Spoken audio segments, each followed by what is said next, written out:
Welcome to Ignite Your Confidence for women in leadership who want to speak up and stand out. I'm your host, Karen Laus. Here you'll get all of the tips and tools that you need to stand out with unshakable confidence. Let's dive into today's episode. From 9 to 5 to entrepreneur, 7 things to know.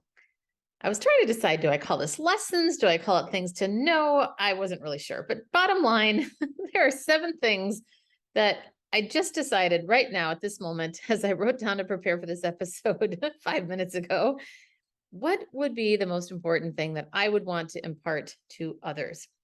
So we're going to start with these 7 things. I'm going to start first with what some of you that have been listening to me for a while are already familiar with, and that is called my 3 Ds. I found this formula to be really helpful that just organically happened. And it was my friend Jeannie Grabowski that said, Karen, that's your 3 Ds. And that's what made me go, oh, yeah, you're right. That is. So I'd recommend you think about these 3 Ds when you're in the midst of making any big decision. And it's really appropriate for our topic today. The first D is to decide. And we're going to talk in a minute about how to decide, are you ready, that kind of thing. So, but anyway, the first D, no, back up. The first D is decide. Basically, it's deciding what you want. Is this what you want to do? For me, it was September 2019 when I realized that was the day that I put that stake in the ground and I paid for Jess Ekstrom's Speaker Sisters Mic Drop program about really diving into speaking, learning all the things that I might need to know about putting that stake in the ground to say, I am deciding to be a keynote speaker. And the simple act of actually paying that money was a huge commitment financially at the time, as well as emotionally. There was a mental decision that was made, and that's when things started turning the corner. I can still remember, even I'm really into symbolism. I saw this really cute little megaphone, that's what they call them, little megaphone charm for your bracelet. I decided to buy that, or not megaphone, a microphone. So cute. And that was when I said, okay, I put that on a bracelet and I said, I am declaring that I am going to be a keynote speaker. And then the second D, so decide is first. The second D is declare. This is where you really put that stake in the ground and declare to everyone you know, this is what I am doing now. You start telling people about it. And that is a great way to show to the world, hey, here's what I do. Now, an adjunct to this, when you're talking about what you do, you've got to make sure that you clarify this in a very short, pithy statement. What is the one problem that you solve in the world? And if you can get clear on that, your marketing efforts are going to be a lot easier. You're going to be able to attract the right clients, and the right clients are going to immediately know who you are and what you do. Really, the truth is, they don't really care who you are. They care about the problem that you solve. The who you are comes second. So again, let's review with the 3 Ds. First D is decide. Second D is declare. And the third D, drum roll, please. That is do. You got to do. You got to do something. You got to take action. Is that what that means? So you're telling everybody you know, and then start doing the thing that you want to be doing. And I know that might sound easier said than done. Maybe you don't have an opportunity yet, but do everything that you can to put that in motion, which includes vision boards, journaling as if you already have that thing. The more you can, and whether it's an affirmation, I am a keynote speaker doing multiple gigs a month, making X amount of dollars, whatever it is that you want to be doing or money that you want to make. Again, it doesn't really matter about the money. That's just one thing that I add in there. But the point here is to do whatever you can to move into that actual action. So those 3 Ds are one of the 7 things that you need to know about leaving your 9 to 5 and becoming an entrepreneur. That is one really wonderful way to ground us. And people love formulas and they love the rule of 3. So it has worked for me and people seem to like it. I hope it works for you. The second thing is, as you're in the midst of all of this, second thing to know is, are you ready? And how do you know? Great question. How do you know if you are ready to leave your 9 to 5? I will tell you, for me, I was feeling pretty antsy for 2 years, and I really loved my job, everybody. I had a great job. And when you start feeling something in you, like something's like an unrest or sort of something itching, and you just feel like you have something to offer the world that you want to get out there and do, that's when I would start noticing, okay, yes, I want to do something. I want to move into something different. Maybe you don't even know what, but that's when, obviously, if you don't know what yet, you're probably not ready. Now, obviously, I don't want to hold anybody back. If you decide I'm just going to jump and go for it, that's great, as long as you can survive long enough to do it. The question is, I always think about, do I want to do this the easier way or the harder way? And I will tell you, there have been times when I have done things the harder way, and it's worked out either way. But why not make it easier on yourself? So I would ask yourself some questions with are you ready? The part about whether you know you're ready or not is to simply ask yourself that question. And I would really think long and hard about the fact that this is something that is a huge life change. It is hard. You've got to know if you are ready for that. And very much in alignment with this is the next thing to know, which is number 3, which is to get your finances in order. This is all part of whether you're ready, having the wherewithal to recognize that this is not going to be easy. And I'm actually going to come from this perspective of, I didn't think it would be that hard. Now, I'm more of a jump person and let's just figure it out. So you need to know that for all of you planners in the house here, definitely you're going to have a different mindset around this probably than me. You're probably going to spend a lot more time listening to people. And I would recommend that you interview perhaps up to 5 people that have made the shift, because it's so important to get an objective reality about this. And then you can make a decision. There might be things that have surprised you. And so that number 3 of the 7 things to know is to get your finances in order, because that can be, I don't need to tell anybody here, let's master the obvious, but the finances in order is really critical. But along with that, I like to call part of this tip is basically get your ducks in order, get your ducks in a row, as they say. Figure out, I would, before you leave your 9 to 5, I would definitely think about, what is your marketing plan? I've never had an official business plan, but it's really thinking about, what is the one problem that I solve? And then thinking about having at least a basic website so people can start finding you. I personally would recommend that you have people lined up already as clients that you can serve while you're doing your 9 to 5. And I imagine anybody listening to this message, if you're considering leaving it, you may already have some clients on the side. I had clients on the side my entire career, but the first time I left my corporate job was in 2003. And I had a lot of things to learn. Number 1, I remember the biggest thing is that I had this great Rolodex, and I don't even know if people call it that anymore, probably not, but this great list of contacts. I started calling them and saying, hey, I'm so glad to reconnect. I've left my HR job and now I'm going to be focusing on coaching to make everybody's life better. And nobody knew how to refer people to me because I was not clear in my marketing. I was not clear about the one problem that I solve.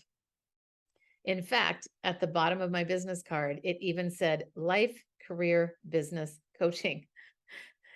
I wanted to make sure I covered every single area to get things right, or to make it as inclusive as possible. And the hard part is, when we are not targeted with a specific niche or niche, whichever accent you prefer, then we are not going to be very good at attracting clients, because nobody really knows if they fit your target audience or who to refer you to. It's kind of like my very first coach said, imagine if you're handing somebody a coffee mug and you've got the handle. It's a little harder to grab that with your hand, but if you have And if you think the handle represents your message, like each of you probably knows what you do, but it's not as easy for other people to grab onto because they're not in your head. But if I have a two-handled coffee mug with the handle just as easy to grab onto as the handle that I have, it's a lot easier for people to grab that cup of coffee, or in this case here, there it's a lot easier to that for them to say, "Oh, I know someone," or "Oh, I that might even be me." So when I was experimenting back in 2003 with different lines to use, it was really fun. I was going to lots of networking events, talking to different people, and there was such a different reaction when I would say things like, I work with women over 40 who are stressed out and depleted. Just by saying the problem, people would go, "Oh, that's me. I want to sign up." They didn't even know what I was offering, but they were so connected to the problem that they wanted to hear more. And that's all you really need to do is grab that curiosity from people.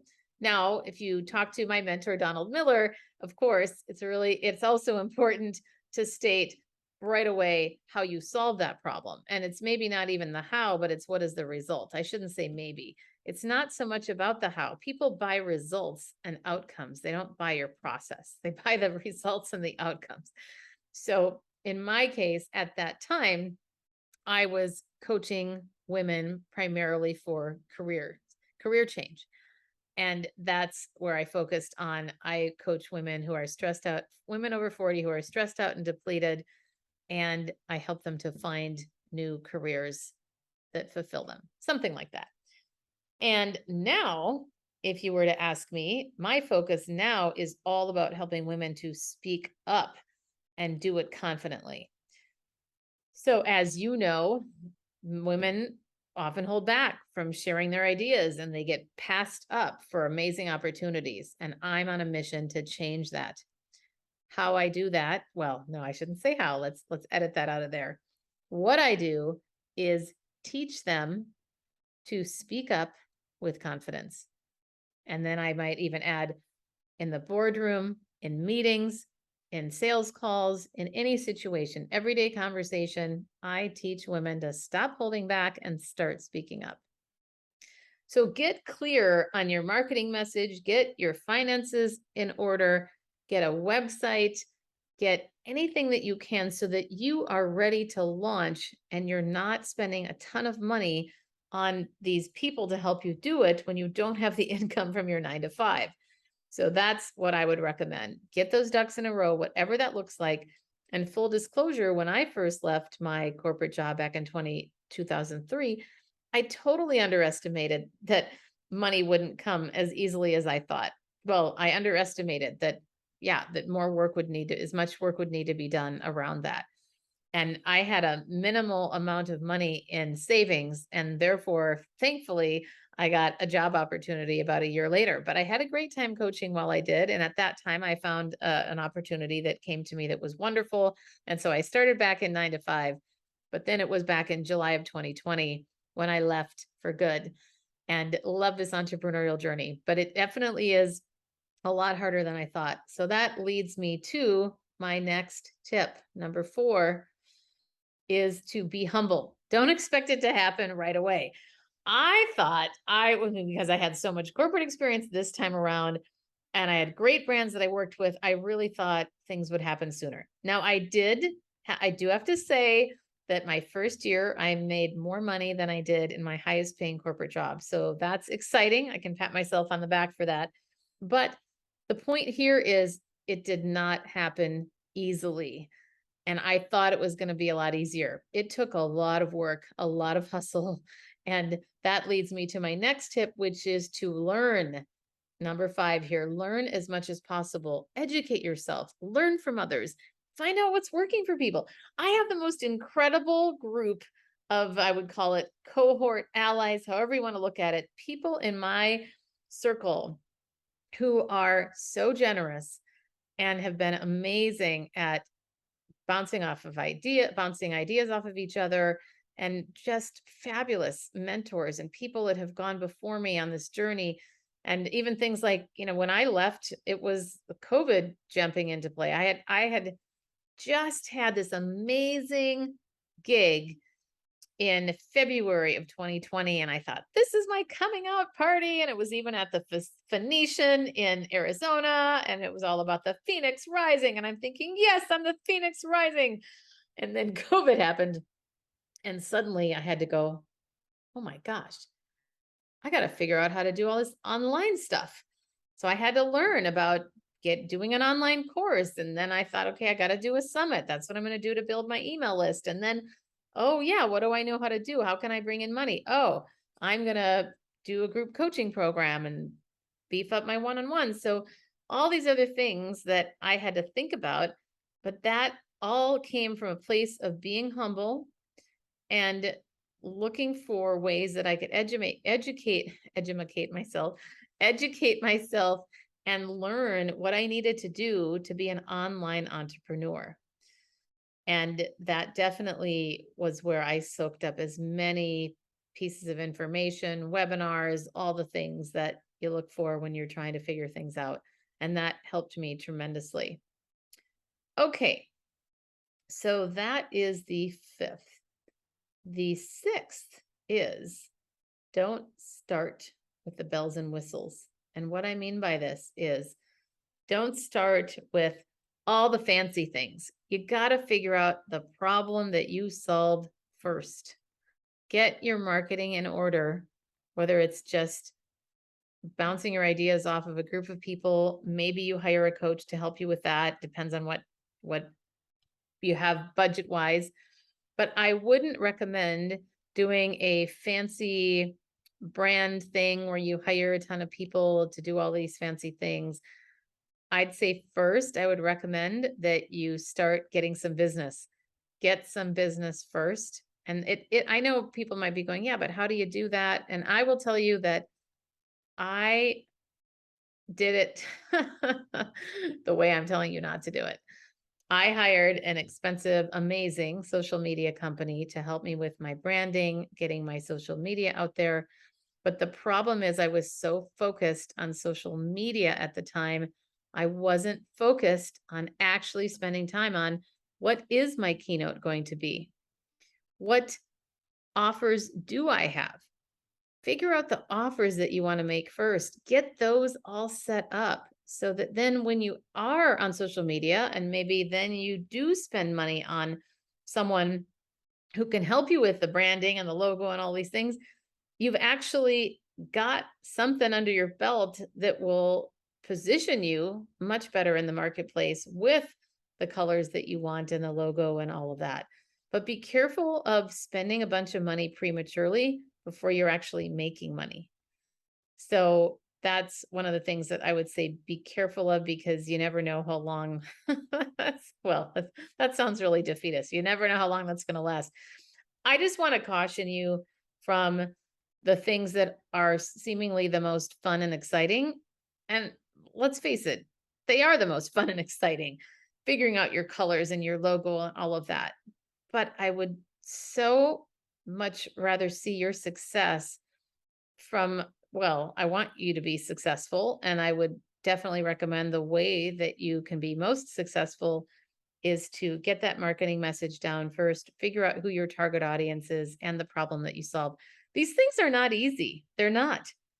And yet, when we can get those things nailed down, we'll be much better positioned to be able to spend money and then not have to spend more money later hiring another marketing company or the marketing company all over again because you changed your mind. And now things are going to happen and things are going to evolve. Of course, that's just part of life.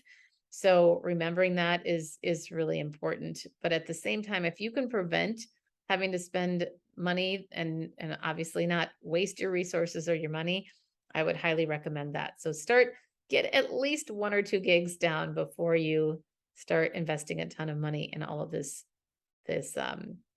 wonderful bells and whistles. Let's recap. Here are the 7 things you need to know. Number 1, 3 Ds. Decide, declare, do. That's a great formula as you are walking through this journey. Number 2, ask yourself, am I ready? How do I know? Good reflection questions. leads to number 3, recognize it's hard. It's really hard to do this entrepreneurial thing. It's a lot harder than I thought. It's also incredibly exhilarating. So those things are really good to know. It's hard and it's exhilarating. That's number 3. Number 4, be humble. Don't expect it to happen overnight. I certainly thought it would, and it did not for me. And I've had a really amazing career. But just know that you're not alone if you don't have this overnight success. Number 5, get your finances in order. Get your ducks in a row in general. Be ready, primarily financially, but also with the systems and the infrastructure that you need. Number 6, learn and educate yourself on what it takes. What do you need to have ready? What do you need to know as you're pondering this? And then number 7, don't start with all the bells and whistles.